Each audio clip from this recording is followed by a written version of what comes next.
Bueno, buenas tardes. En el video de hoy entenderemos qué es el método analógico, para qué lo usamos y cómo desarrollarlo. Mi nombre es John Higuera y a continuación el método analógico.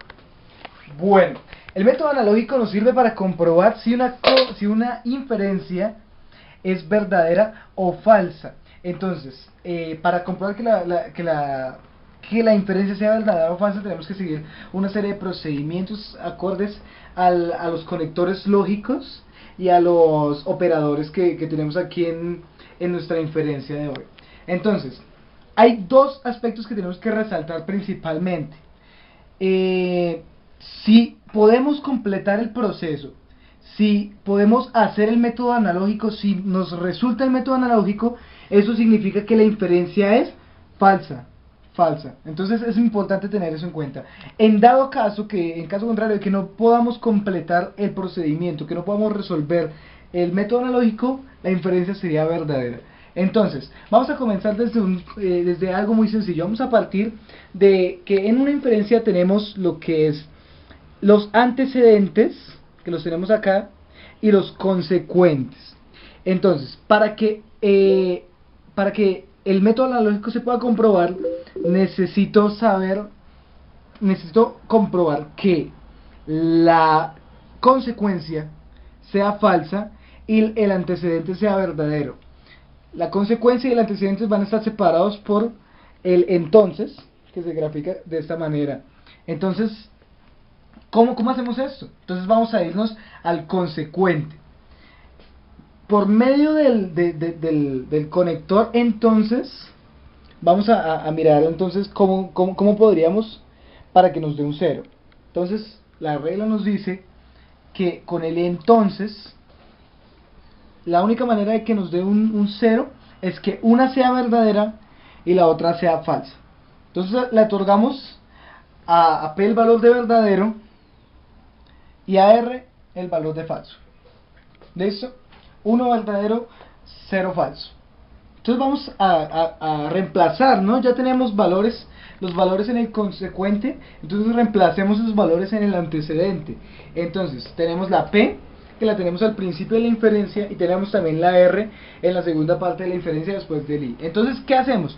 Comencemos a reemplazar valores, comencemos a mirar cómo nos podría dar esto positivo, verdadero, ¿sí? Porque ya tenemos el consecuente, entonces ahora vamos con el antecedente. Entonces, tenemos un 1, que es la señal que nos da P, y con el entonces la única manera de que estos dos nos den un verdadero es que este sea verdadero. Entonces, P, entonces Q, verdadero. Entonces sería Q verdadero. Y lo mismo acá. Acá tenemos que sea verdadero también. Entonces, para que sea verdadero, lo que se busca es un verdadero. O sea, necesitamos otro 1 en Q. Entonces, P entonces Q verdadero y R entonces Q verdadero. Y ahora unimos esto, operamos el I. Y para que esto nos dé verdadero, entonces lo que buscamos es un verdadero, verdadero. Si tenemos verdadero y verdadero, con el operador lógico I nos da verdadero. Entonces pudimos comprobar que el antecedente fuera verdadero y el consecuente fuera falso. Entonces la inferencia no es válida. ¿Por qué? Porque logramos comprobarlo, logramos consumarlo, logramos que esto pudiera ser procesado y nos dio bien. Entonces esto no es verdad, la inferencia es falsa. Bueno, ahorita acá lo que haremos es explicarles qué es una equivalencia lógica. Una equivalencia lógica es una oración atómica, la cual se conforma de un sentido, y también es llamada premisa. Bueno, hay que aclarar que varias oraciones o premisas forman lo que es una proposición, las cuales se clasifican dependiendo de estos 4 conectores lógicos, que son los más usados y de hecho son los únicos que se usan, sino que se interpretan de maneras diferentes, el cual está el y, el o, el sí entonces y el sí y solo sí.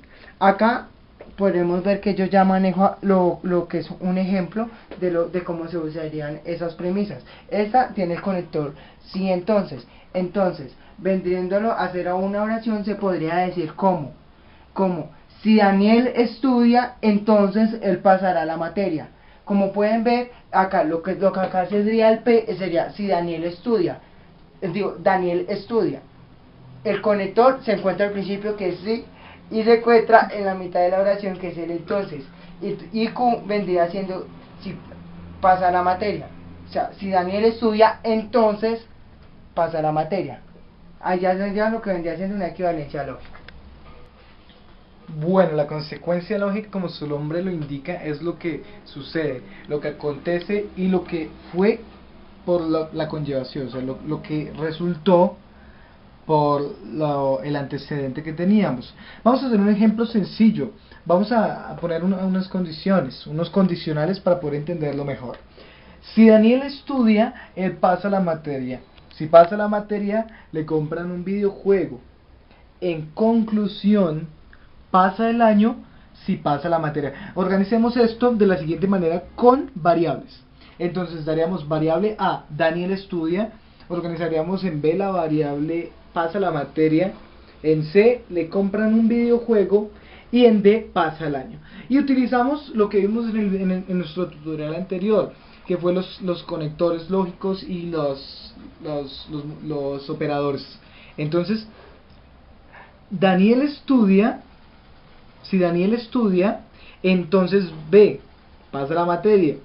Y si B pasa la materia, entonces C le compran videojuego. El consecuente, que es la parte que realmente nos importa. Entonces, la razón, el consecuente, que esto es lo que realmente nos debemos enfocar. Entonces, D, que sería pasa el año, entonces B, que sería pasa la materia, que fue como formalizamos. Si pasa el año, si pasa la materia. Entonces esta sería la formalización y pues el consecuente, lo que conlleva la acción final. Bien, el tableau o los tableros semánticos es un método que utilizamos para saber cuál es la satisfactibilidad, si la fórmula es satisfactible o no lo es. ¿Cómo logramos esto? Es un proceso que únicamente se logra por medio de una descomposición, por decirlo de esta manera. Entonces, vamos a mirar la siguiente fórmula. Tenemos P y menos P y menos Q y menos P y Q. Esa es nuestra fórmula. Entonces, ¿cómo logramos la descomposición? Pues vamos a hacer primero una conjunción a 1. Así llegaríamos al paso número 2, que nos daría solo la P. Entonces, tercer paso, vamos a negar la frase completa. Entonces sería menos P y menos Q y menos P y Q. Ahora lo que hacemos es, nos bota dos resultados por medio de una conjunción negada a 3. Eso es lo que hicimos, es una conjunción negada. Entonces el 4 nos daría no P, siempre nos va a dar no P. Y pues en la conjunción negada, por el otro lado nos daría doble negación a 5, ¿no? Entonces sería no Q y no P y Q. Esa sería la doble negación que aplicamos al 5. Ahora vamos a hacer una conjunción a 6. Vamos a conjugar esto. Nos quedaría 9 y menos P, Q y P y Q. Esa sería la conjunción que le aplicaríamos a 6. Entonces, nos daría una Q sólida en el 7. Ahora en el 8 lo que haríamos es una conjunción negada, lo que nos daría menos P y Q. ¿Qué nos bota esto? Nos arroja una expansión para doble horizonte, que sería el 9, que sería no P, y el 10, que sería en su otra manera el no Q. Muchas gracias.